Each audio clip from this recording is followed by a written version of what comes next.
attached to a splash portal, however, obviously don't go to the uplink because that traffic is not allowed to go to the uplink. However, your question was, you mentioned about like local traffic, right? So, and someone had brought this up earlier as well. When you have LAN traffic, like traffic that's within the same L3, that traffic doesn't get counted towards, it's not queued, doesn't get counted towards your usage, that sort of thing. If you have, let's say you've got your shared printer subnet or some server on the network that is not in the same L3 as your users, and it needs to be routed through the RxG to get to it, that traffic is queued. And then with the subnet filters, should that be on the splash portal as well? Is there a default mechanism in place to do that? As a general rule of thumb, I usually recommend that you have a subnet filter on all of your policies unless you have a specific reason to want to allow traffic somewhere. And yeah, I'll typically attach the subnet filter to the splash portal policies.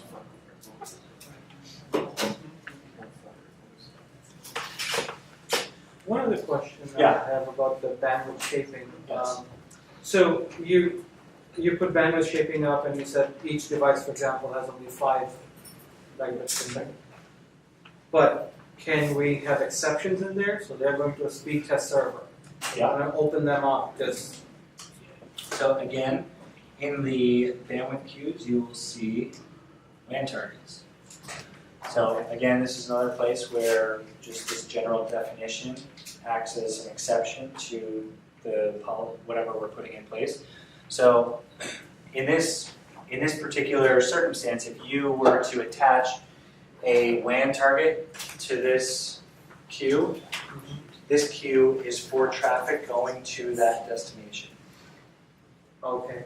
All right. So if you do that, you're going to basically be affecting the rate to a particular host out on the internet, and you can also specify a particular application. So this you're limiting the effect of this queue to what you've got selected here. And then you can put multiple queues onto a policy. So One thing that you'll notice if you start to do that a little bit more, I haven't really talked about the uplink control, and I can go into that right now. When you're creating link control policies, you need to make sure that you have a bandwidth queue for the same WAN target and applications as the link control, because we have the same ability to specify within a link control for send traffic to a particular destination through one uplink or a particular application through a particular uplink. And when you try to create that record, if you don't have an applicable bandwidth queue with the same targets, then it's not going to validate that record. It will give you an error and say you have to have a matching bandwidth queue for that. So just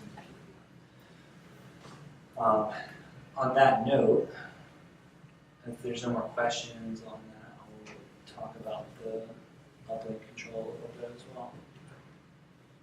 I had a kind of generic question. Yes. So at what point, like, do we get to the point where we're kind of locking the bots down by creating all these queues and so forth?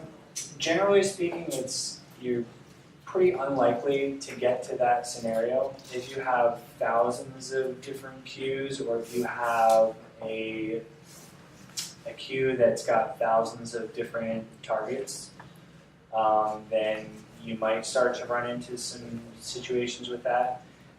And we are working actively with the FreeBSD developers to try to improve the performance when you've got a really complex PF configuration for that. So most of the time, that's not something that most people run into.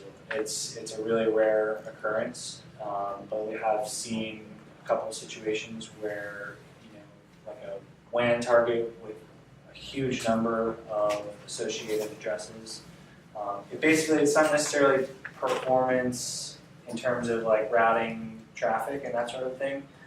It's performance in loading the rule sets, which the rule sets tend to get reloaded periodically as as things happen on the network. It's got to reload those PF rules, and if it takes a really long time to load those rules, then you start to have some weird behavior where things aren't going right while it's loading those. But I will say that that's something that we've not run into on any kind of frequent basis. It's like a one-off, very rare occurrence.